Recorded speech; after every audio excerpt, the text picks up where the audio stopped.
why I have never done an interview with Sharon is because she reached out to me, and a lot of people don't know. I want to play another reality show game, and because a lot of these interview questions are based on strategy, I was so far removed from social media that I was like, people forget what type of player I am. So if I go on another show, it would have helped me. And I told Sharon I can't do an interview because people will know what type of player, and plus it remind people what type of player I was. So if I went on this other show, it would have hurt my game, right, Sharon? That's so fair. So See, you're gaming even when you're not gaming, Danielle. Turn it off, Danielle. Turn it off. I can't help it. I'm just saying. Cody knows he can get in trouble based on what he says on podcasts. Yeah, well, people love to just clip Exactly. things up. People love clipping things up and sending, but Yeah, whatever. I'm over it. Okay, well, Yeah, exactly. I have my niece, so if there's any toddler noises, that's her. All right, Danielle, let's start with you. Brittany's decision. Is there anything we didn't see? Like, did you get to talk to her after she spoke with Xavier? Did you know Taylor volunteered? Like, talk to me. What did you think about her decision, even from just a game standpoint and a personal? Yes. So first of all, I was shocked. It was the blind side of the century for me in my case. Brittany and I had a relationship outside the house before Reindeer Games even existed. I felt I had a bond with Brittany. A lot of people didn't know she was my person. She was my that alliance between Xavier, Josh, and Taylor and myself, that was a sub alliance. My person was Brittany.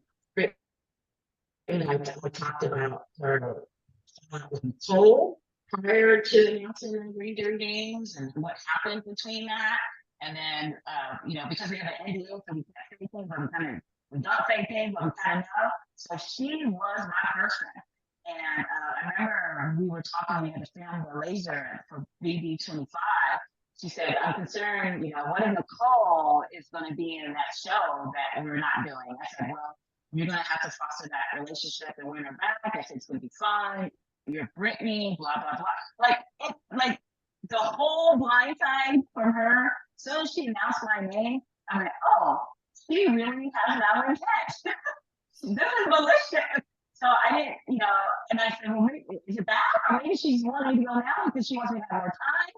I don't know what was the reason, but in my mind, I said, she really doesn't want me to come back. And I was hurt. I'll be honest with you guys.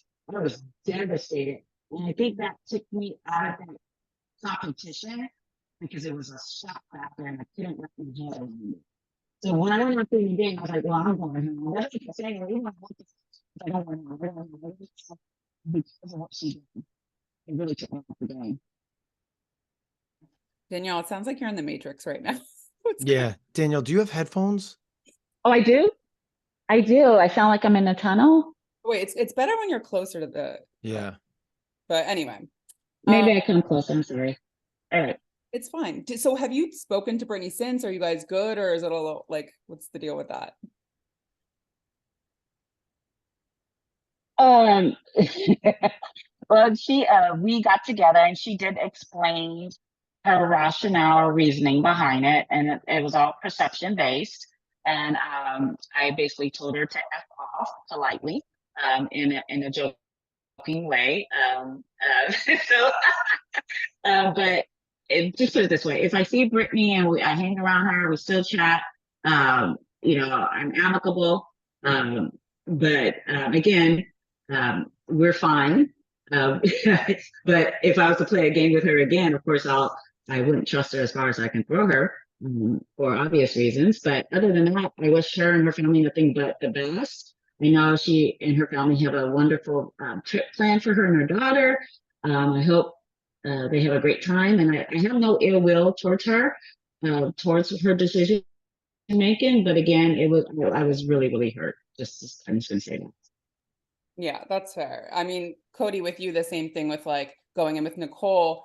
It was funny because you clearly didn't trust each other because obviously based on history, but you guys seem to patch things up. Are you kind of happy that like the saga of BB22 seems to be over now?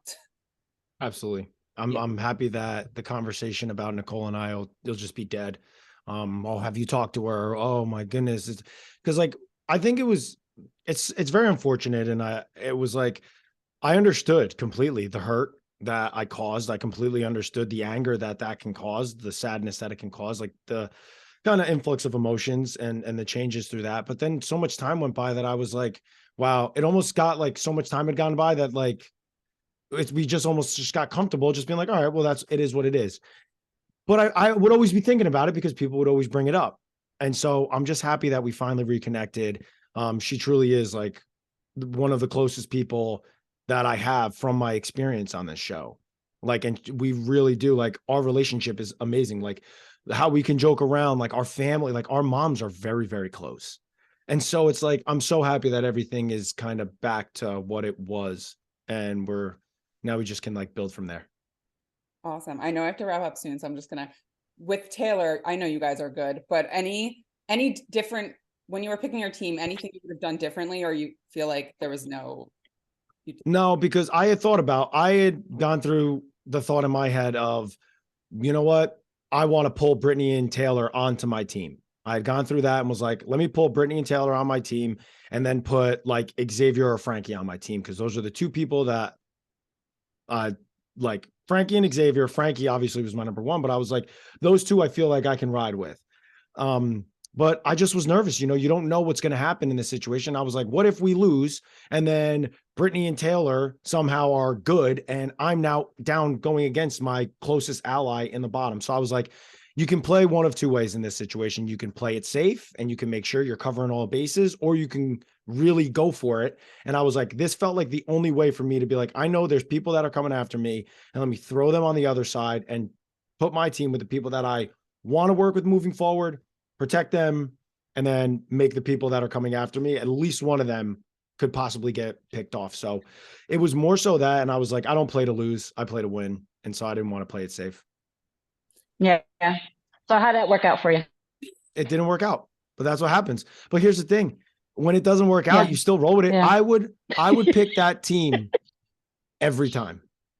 I'd pick that team every time. No disrespect. Danielle, I love you. Danielle, I know. Just so you guys know, just I want to say this. By Cody telling me who he picked on the team, by you saying Xavier, kind of made me always question how loyal Xavier was to me. And I always felt that was that group. So that's why I never, like Xavier tell me I ride with you, I rock with you. I was like, do you really? Because I'm thinking you with the winner circle. So that's why so when seeing Xavier get so emotional, I was like, oh, he really does rock with me, you know, I didn't really think that at all. Yeah, I think you said it pretty nicely earlier.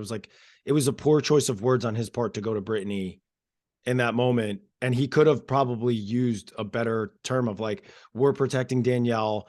Like, let's go after somebody else. And instead it was like, no, I was just trying to save Danielle. And it's like, save Danielle from who? Me? Like, I don't get it. She just was like, yeah. Was there anything? Yeah. So I mean, again. Was there anything you guys remember that they didn't show that you wish they showed?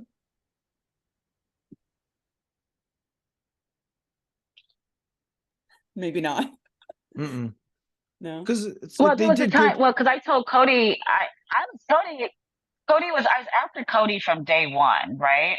But I kind of suspect I didn't know how close Cody and Frankie was. And when Frankie asked, or he told me when he won the challenge that he was thinking about putting up Cody, Xavier, or Cameron on the Santa Showdown.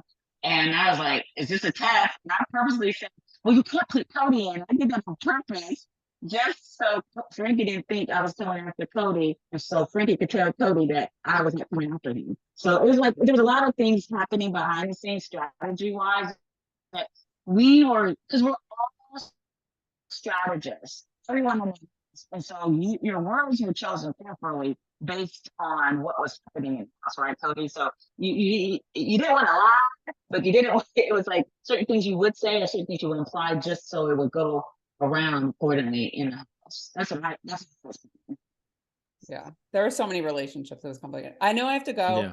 Danielle, real quick on record. So you want to play something else again? Would it be Big Brother? And what would that look like? Because Cody, I already know your answer. Would I play Big Brother again? Yeah. What would that have to look like? Is that what you're asking me? Mhm.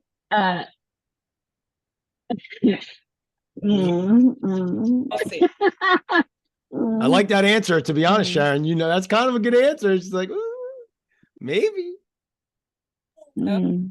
No, it's one of those, I can't, it depends where I'm at in life. That's all I can say. Like 3 months, it's a long time, and there's no way you will ever get me for 100-dayer. You kiss, no, it's never happening. And then for 3 months, it all depends where I'm at in life. Okay. I'll take it, Danielle. I'll take it. I think you guys gotta go. I love you both. Thank you so much for chatting with me. It was really fun watching you.